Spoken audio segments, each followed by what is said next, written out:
BRS హయాంలోనే రైతు రాజులా బ్రతికాడని, రైతన్నలకు ఎలాంటి కష్టం లేకుండా చూసుకున్నామని ఆ పార్టీ వర్కింగ్ ప్రెసిడెంట్ కేటీఆర్ అన్నారు. మంగళవారం ఆదిలాబాద్ పత్తి మార్కెట్ యార్డును సందర్శించిన కేటీఆర్ అనంతరం బోధ్ నియోజకవర్గం నేరడిగొండ జెన్నింగ్ మిల్లు వద్ద సోయాబీన్, మొక్కజొన్న పంటల కొనుగోలు కేంద్రాలను పరిశీలించారు. ఈ సందర్భంగా కేటీఆర్ మాట్లాడుతూ మళ్లీ బీఆర్ఎస్ పార్టీనే అధికారంలోకి వస్తుందని, రైతుల సమస్యలను పరిష్కరిస్తామని తెలిపారు. రైతులకు బీఆర్ఎస్ ఎప్పుడూ అండగా ఉంటుందని భరోసానిచ్చారు.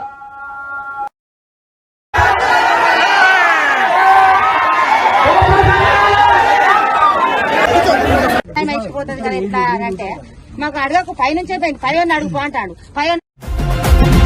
ఆగమైతుంటే తెలంగాణమా ఎత్తిరా గులాబీ జెండనే దించుతమా.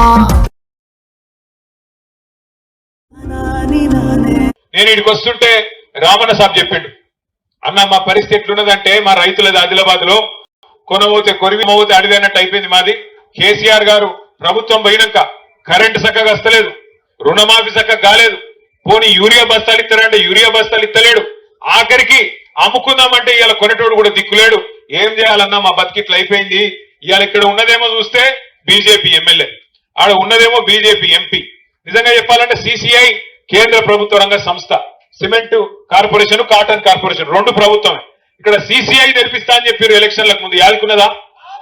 సిమెంట్ కార్పొరేషన్ అది తెరిపియలే. పోనీ కాటన్ కార్పొరేషన్ అన్నా ఏమైనా చేస్తారా అంటే కాటన్ కార్పొరేషన్ కూడా కనీసం పత్తి కొనుగోలు చేసే పరిస్థితి కూడా లేదు. ఇంకొక మాట కూడా మీకు తెలియాలి, నేను మంత్రిగా ఉన్నప్పుడు, రామన్న గారు కూడా మంత్రిగా ఉన్నప్పుడు, ఆనాడు మా దగ్గరికి సౌత్ ఇండియా మిల్స్ అసోసియేషన్, ఎవరైతే జిన్నింగ్ మిల్స్, స్పిన్నింగ్ మిల్స్ వాళ్ళు ఉంటారు కదా, వాళ్ళందరూ ఒక పెద్ద అసోసియేషన్ వాళ్ళు మా కాడికి వచ్చారు. వాళ్ళు చెప్పిన మాట ఇది నా మాట కాదు. వాళ్ళు అన్నారు, సార్ మొత్తం భారతదేశంలో పత్తి పండించే రాష్ట్రాలలో ముఖ్యమైన రాష్ట్రాలు ఏమిటి అంటే గుజరాత్, తమిళనాడు, ఆంధ్రప్రదేశ్, మహారాష్ట్ర, తెలంగాణ, ఈ 5 రాష్ట్రాలు ఉంటాయి సార్.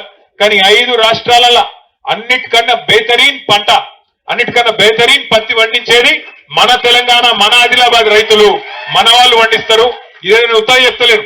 వాళ్ళు చెప్పిన మాట, మన కాటన్ క్వాలిటీ బాగుంటుంది సార్, కాకపోతే పత్తులు ఏరేటప్పుడు దాన్ని ప్యాకింగ్ చేసేటప్పుడు కొంత ఇంప్యూరిటీ వస్తున్నది, దాన్ని కొద్దిగా మంచిగా చేసుకోవాలి.